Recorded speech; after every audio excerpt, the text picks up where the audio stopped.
Hello, friend, and welcome back to another episode of Artworks for Teachers. I'm your host, Susan Riley.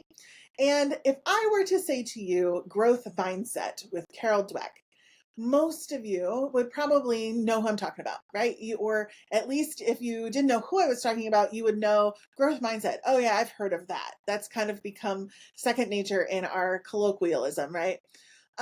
Well, what if I were to tell you that there is a person out there who believes that we all have a math mindset? And indeed, there is, my friends. In fact, she is one of the most celebrated um, academics who is working in the field right now in mathematics, Jo Boaler. And Joe's on the show with me today to talk about how we can build mathematical mindsets, even if you're petrified of math, like me. She kind of talks about how to rewrite that narrative and gives us a lot of different examples of how we can do that painlessly and with a lot of play and a lot of curiosity. She shares a lot of wonderful resources. There's a moment in the show that you're going to hear me go, "Oh my gosh, I've never even thought of that in my 4 decades of living." So I cannot wait for you to jump into this episode to learn from such a celebrated and just truly wonderful math advocate. So without further ado, here's Jo. Hi, Jo. Thank you so much for joining me today. Thanks for having me. Absolutely. So, I know a lot about your work I have good friends who are math specialists and who are coordinators and love the things that you've shared. But for people who maybe are not like in the math world, so to speak, could you Mhm. tell us a little bit about yourself and what led you to the work that you're doing now? Sure, yes. So I'm a professor at Stanford in the School of Education. I've specialized mainly in mathematics learning.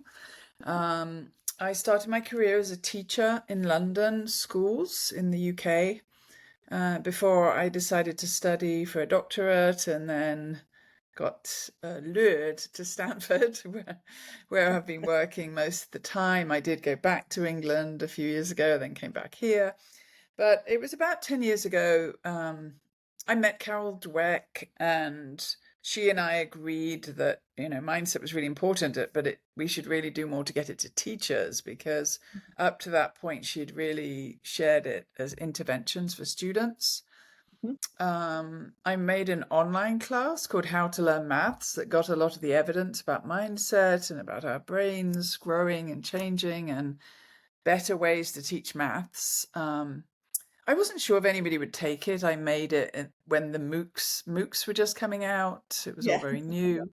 But 30,000 teachers took it that first summer, Wow.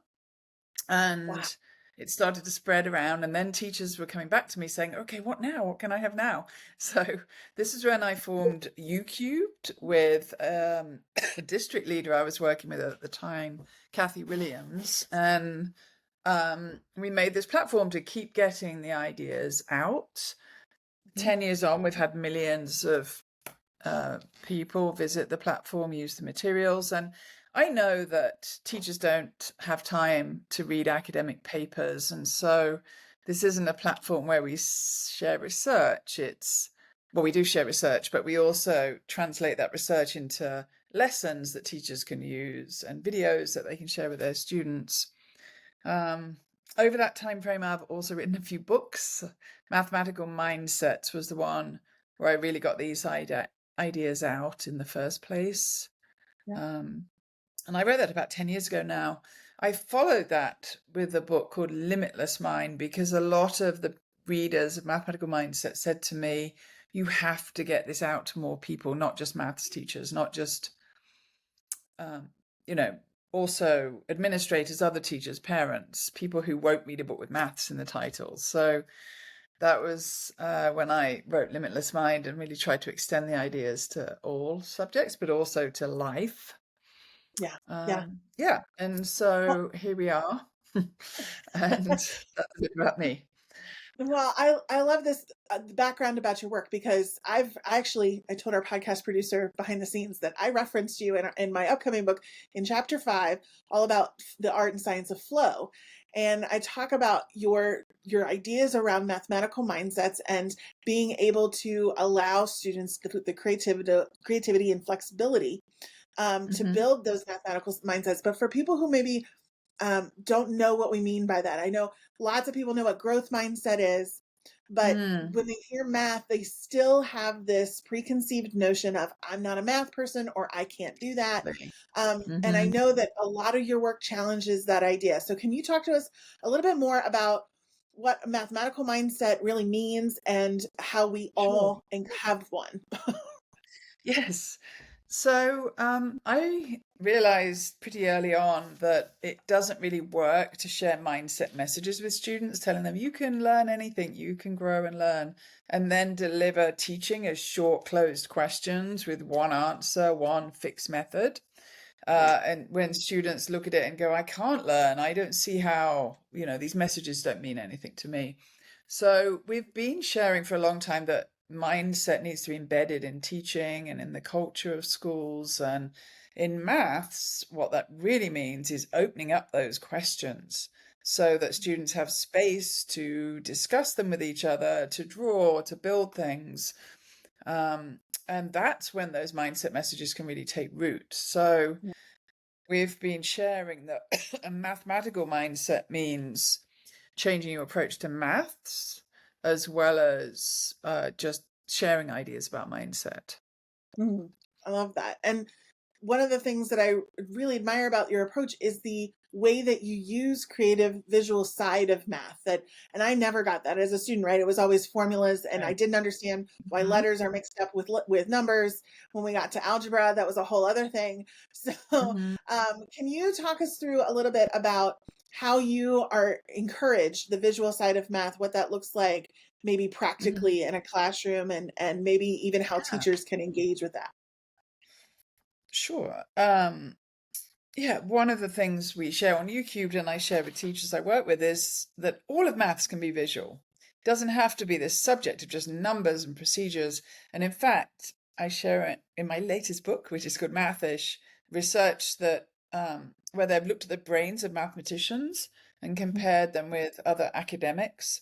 And they find the difference is mathematicians have these very active visual pathways that are using visual thinking in all the maths they do. But we don't encourage that for kids normally. We've made maths just a subject about numbers and procedures.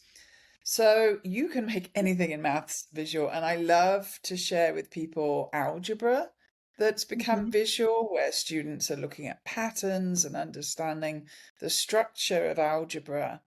But any number question, a simple one I can share is students in classrooms everywhere are given problems like what is the area of an 18 by 3-inch rectangle? Mhm. So their task is to do a multiplication to say 18 times 3, whereas you could just as easily say to students, how many rectangles with an area of 24 can you make? So Mhm. now students are having to think about length and width. They're drawing them out. They've got different rectangles. There are many different answers to the problem.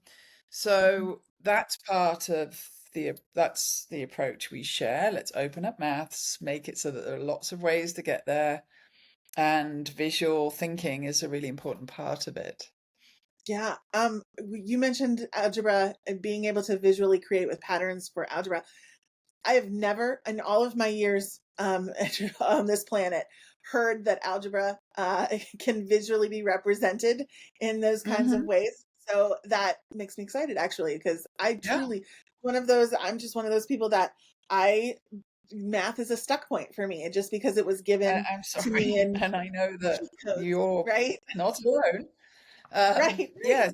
And so that's exciting. And so I'm curious, is Mhm. there have you seen ways in which the arts in particular, either visual art or music or theater or dance in any kind of way has been able to be used in math classes that have been effective in your opinion? Certainly, yeah. And just before we leave the topic of algebra, I should share with you that I share this visual approach to algebra with teachers often in conferences and workshops. And a Mhm. few times I've had teachers cry while working on these visual algebra problems. And the reason they've cried is because they've worked on the visual, seen the algebraic structure, come up with their own quadratic expression, and then said to me, I just went through hundreds of hours of algebra classes never thinking I could solve a quadratic, let alone come up with my own, that I see visually, that I understand the connections. So Yeah. on our website, on YouCubed, we have 4 weeks of algebra lessons, completely free, that introduce algebra as this visual finding patterns subject that is Mm-hmm. so important for students.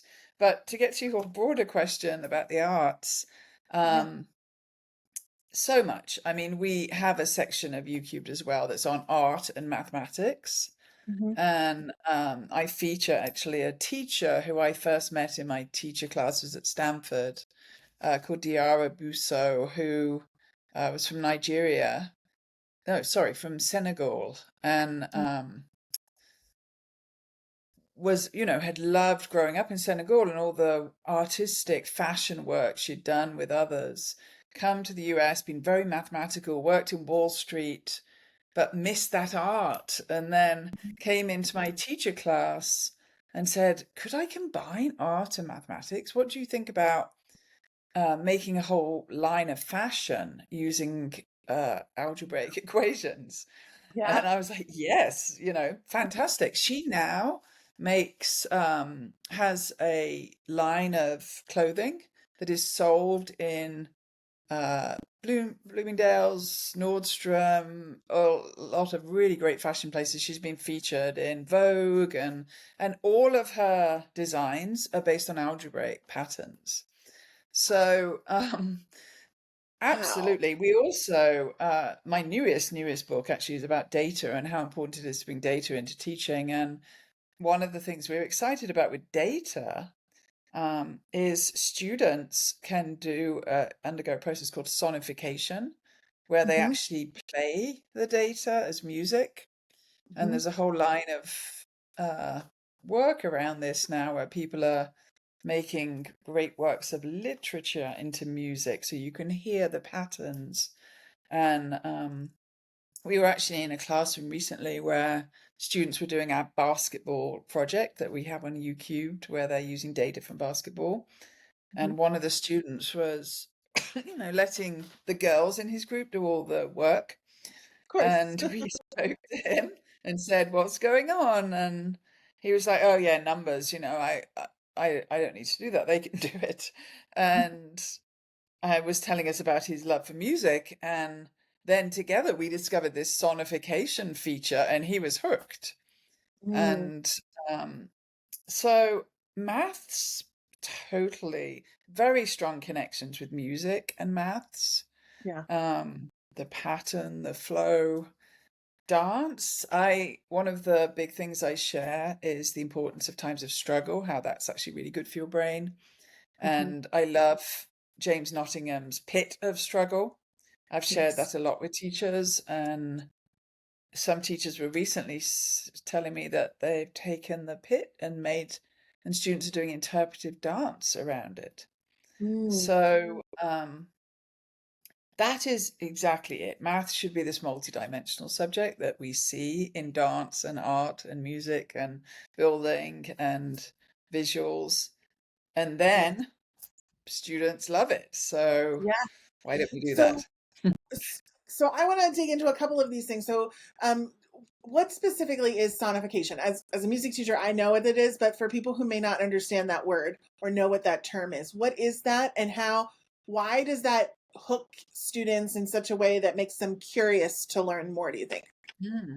Well, I'm not an expert, but I believe sonification is taking forms of information and putting it into sounds. Mhm. So they have found ways to turn number and datas into sounds. One of the things we highlight in our Data Minds book is they have taken space up, Mhm. in the sky and looked at how when things travel through space, they've taken like a large amount of space. It's a NASA project, I think, Mhm. and turned it into sound.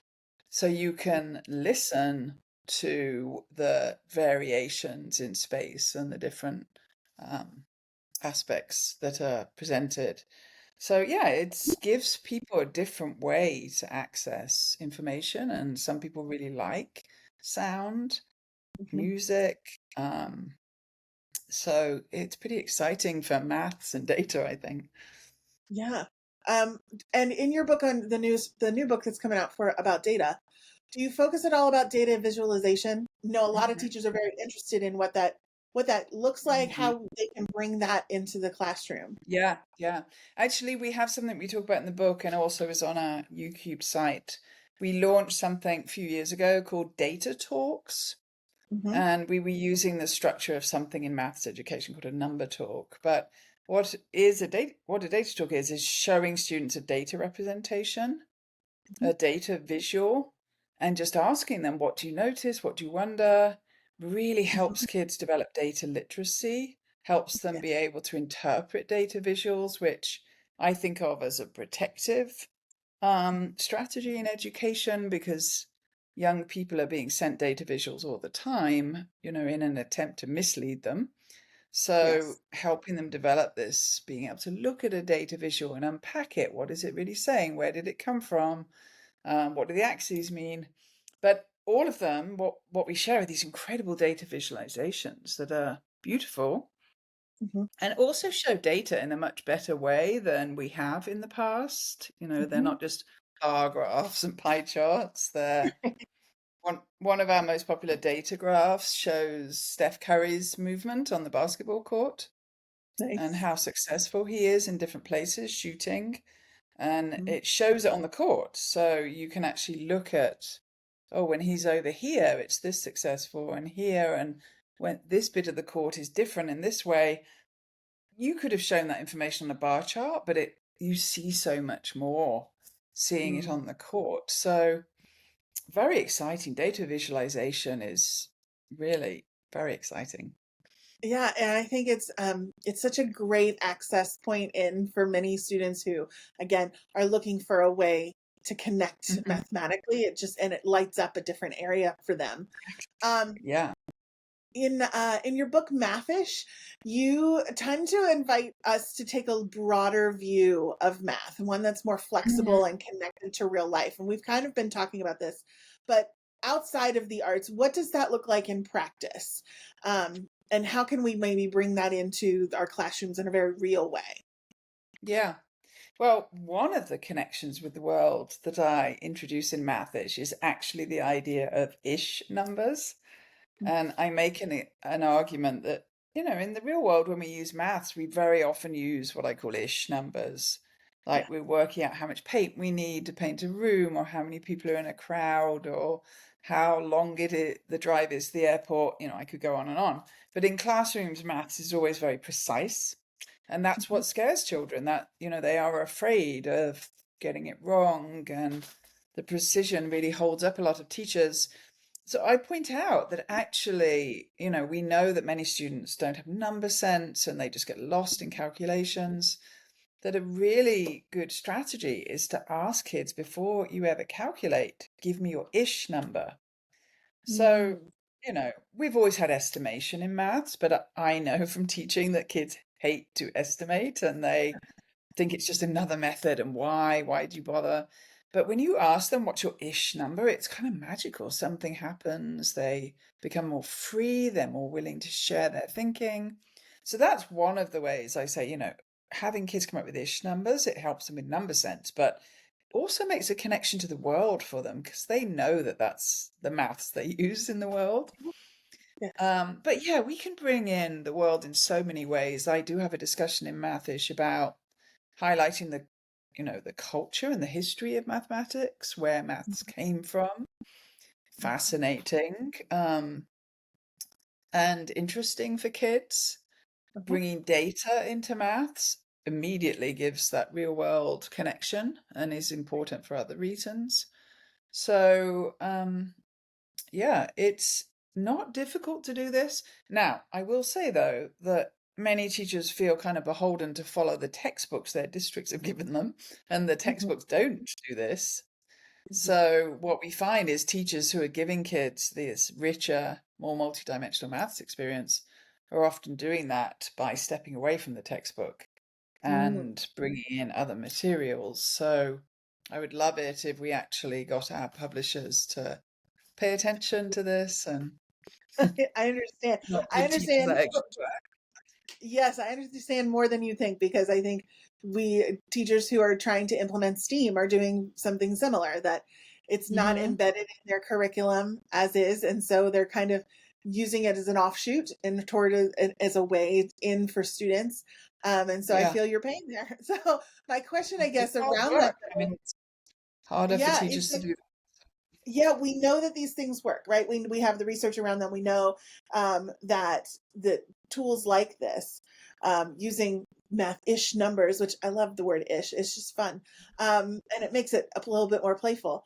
But using things like that, using techniques of bridging art and math together work. We know that these Yeah. things work, and yet curriculum developers are slow to put it into the curriculum for Yeah. whatever reason. And I'm curious, how do you advise teachers to bring this in when perhaps they're on a pacing guide and they're very scared, honestly, to move or break away from what is written Yeah. in that text? In mathematical mindsets, I actually have this set of advice for teachers. Okay, you love these ideas, but you're stuck with this district textbook. What do you do? Yeah. And I have these like, do this, do this. But one of them is your district textbook probably has kids doing 100 of these questions. Instead of Yes. that, choose 5 and have the students talk about the solutions with each other, draw visuals. You don't have to have the visuals in the book to ask the students, can you come up with a visual representation of that? You'll be amazed at how great students are at doing that when you give them the freedom and they get used to it. Hmm. So you can open up maths yourself, even if you have this rigid district textbook. And I set out, different ways you can do that. Yeah. I think it's so important that we do provide our teachers with the ability to, or the flexibility to understand Hmm. that maybe what's provided is just one way, and that there are other ways that our students need to unlock learning for Exactly. them. One of the things in your research that I found really interesting was that you've kind of determined that little things like tracking and timed tests can actually limit learning. And I Little. remember those time tests, and my daughter has taken those recently, and she hates them. Yeah. Um, what are some changes do you think that schools could or should consider to help students develop a healthier, more meaningful relationship Mhm. with math? Well, you're right to highlight assessment. It's extremely important. And what the way teachers assess maths gives kids a very strong idea that that's what maths is. Mhm. So, again, lots on YouTube about shifting assessment from a fixed practice of grades and scores to a growth practice of maybe using rubrics and giving kids feedback on their learning, which is super beneficial. Time tests of math facts, we should just get rid of them.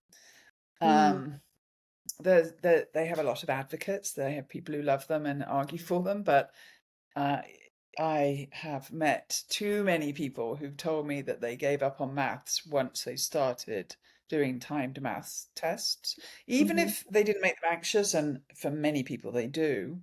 But even if they didn't, mm, um, it caused the kids I've spoken to think, well, this is what math is, just like timed mm, recall of facts that don't have any connections or meaning. So I really want to do that. It was about 10 years ago that we released a paper on our website called Fluency Without Fear that goes through the research evidence on this and also um, shares lots of ways of teaching maths facts where kids see them visually and they're connected and they learn them better. And we're about to work on that and re-release a 2025 version with some mm, updated info. A lot of people have read that paper, and a lot of teachers use the activities to help kids do math facts, sorry. And mhm, some assessment companies like the Smarter Balance Park assessment took out their math fact testing when they read the paper. So mhm. I know it's had impact out there in the world, which is great. I also get a lot of heat from the people who love time tests and Yeah. want them to stay. So So I just for briefly, I want to dig in this just a second because I know working with many math teachers, this is a division point, right? For many of them, Mm-hmm. the ones who advocate, this is what I hear a lot is that without those math facts, without doing the time tests this way, students are going to get behind on their numeracy, that they will not be able to move ahead in other math Yeah, fields and yeah. um, specializations without that. And so, Yeah. what's the counterbalance to that then? So there was a little slippage in your words there, which I appreciate from you because it is exactly what teachers say, which Yeah. is kids need math facts and time tests to teach them. So we have to separate those two things. Sure, Mm, math facts can be helpful. Time tests? Why do we need time tests to help kids develop math facts? That is the question we raise. And as I said, the paper Fluency Without Fear has yeah. a lot of cool activities where kids are learning math facts and they understand them. So, yeah, people who've come after me over the years totally misinterpret what we're saying and say, Joe Boaler says kids don't need math facts, and so they won't be able to do all these number problems. We're not saying that. We're Yeah. saying if you're going to learn math facts, and we could argue about how important they are, but if you want kids to learn math facts, there are much better ways of teaching them. Blind memorization is not a good way of learning math facts. It leads to errors. It's very fragile. What you want kids to have, they think of math facts, you want their brains to go to visuals that show skip counting, that show different ways of coming up with this math facts. That's a strong memory. Yes. So, yeah, I'm glad you raised that because Yeah. there's No, that's really helpful because I mean misconceptions. that is what I hear a lot when I talk Hmm. to different math teachers of different, understandings, and many times the ones who advocate for them for both or confuse the two and link them together. Will That's say right. that math facts are at a time tests for math tests or for math facts lead to fluency or are an Hmm. indicator of fluency. Similar to when you're looking at students who are reading, sentences and Hmm. how fast or slowly that they're reading those sentences. But what you just shared really makes sense to me as a music educator because when there's a very poor poor structure in music that's similar to that in math, that of blind memorization, of just memorizing a piece of music or memorizing the notes or memorizing any kind of theory behind it, and without being able to break it apart, it doesn't work. You might be able to perform it, but it doesn't mean you understand it.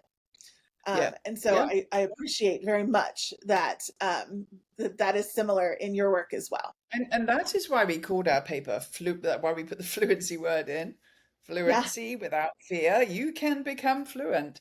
Actually, I grew up in a sort of progressive era in the UK. I never memorized math facts as a child. Never. Mm-hmm. We didn't do that. We had no time tests. I can do number problems as fast as anybody else, but I Mm-hmm. actually make connections with the numbers. It's not a blind memorization approach, it's a number sense approach. Yeah. So I don't even believe that it leads to faster number work. I think it leads to flawed number work when people Oh, take that approach. for sure. For sure. Because again, if you memorize something wrong or incorrectly, it's Right. the And you don't pathway. know. You have no way of Correct. knowing it's wrong. Yeah. And the pathway can just, I mean, it's built then, and to break it apart is so much more difficult. So Yeah. Jill, this has been fascinating as a chat today. Thank you so much. How can our listeners stay in touch with you and continue to follow your work and get your latest book? Great question. Well, ucubed.org, U and cubed is our website. And we have workshops. Come to us, workshop at Stanford or online. Come connect with us. I have books. I mentioned mathematical mindsets, but my more recent book is called Mathish. If you're a Mhm. maths educator, if you're not, Limitless Mind is the sort of translation book. And our most recent book is called Data Minds. I should also mention that we now have a little online tool that gets this maths to kids called Struggly, which Okay. is very popular with kids and teachers. Students Wonderful. get rewarded for making mistakes and struggling to help Oh, encourage that growth mindset. yeah. So there are lots of ways to follow and see our work. Well, wonderful. We will put all of those in the show notes. I will be hopping over to YouTube to take that algebra segment, Oh, good. so Yeah. that I can feel good about that. Thank you so much. And in Yes. the meantime, thank you so much for the work that you do and for continuing to kind of spread this message that math is for all. We really appreciate that. Thank you. I appreciate that.